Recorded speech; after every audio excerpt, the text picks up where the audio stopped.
Imperialism is when a strong country conquers and takes over a weaker country. Europeans wanted colonies to secure sources of raw materials such as copper, cotton, iron, and rubber to fuel their growing industrial economy. Europeans attempted to civilize the people that they conquered by teaching them European customs and religious beliefs known as the white man's burden. And by teach, we mean force. They would abuse, exploit, and oppress natives to obtain raw materials. Resistance among colonies was crushed. Africa was very desirable as a colony due to its abundance of natural resources, and it seemed easy to gain control over it since it lacked unity and modern weapons. Competition became so intense that European countries were on the brink of war. To avoid conflict, Western nations met at the Berlin Conference to lay down ground rules on how to claim lands in Africa. With that, the scramble for Africa had begun. There were, however, clashes over South Africa. The fight between them became known as the Boer War, which the British win and established the land as British territory. Imperialists had denied basic human rights such as freedom of speech, association, movement, and worship. They took territory by force, used natives for labor, leaving Africans in poverty as wealth was taken from their country. However, imperialism brought many advancements. Railroads were built, irrigation improved, and trade increased. Africans were educated in letters and industry.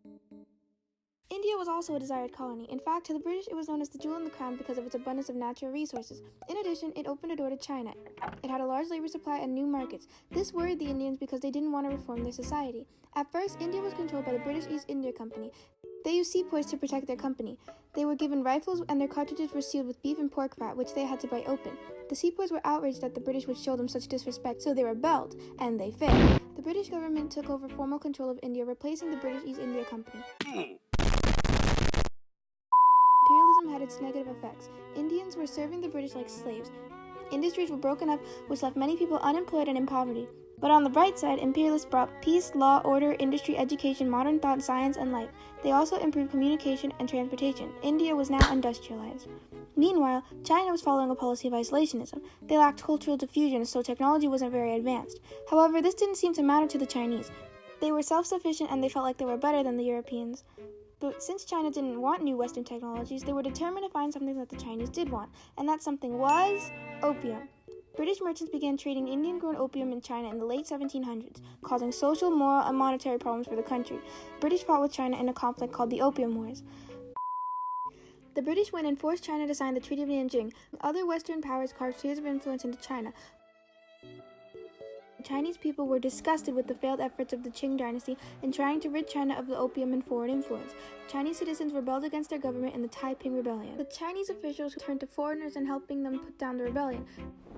Meanwhile, the U.S. calls for an open-door policy where China would open its ports to all nations. Tired of special trading privileges granted to foreigners, a group called the Boxers attacked foreign communities across China, known as the Boxer Rebellion, which also failed.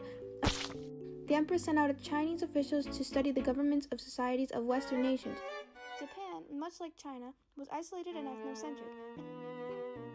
In 1854, American warships commanded by Commodore Matthew Perry sailed into Japan, presenting a letter from President Fillmore asking that Japan open its ports for trade.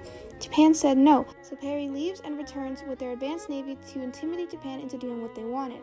Japan got nervous. Seeing how previous countries had failed to resist Western imperialists, Japan agreed to the terms of the Treaty of Kanagawa. It opened ports for trade with American ships. As a result, Japan ended its policy of isolationism.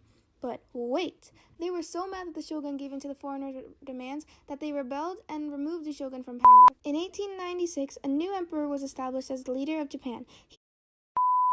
By studying and adapting to Western societies. The Japanese were proud of their country and wanted to show it off, so they forced Korea to look at them by opening 3 ports to Japanese trade. Japan's territorial ambitions led to a war with China. Japan quickly won and attained their first 2 colonies and continues moving into Asia.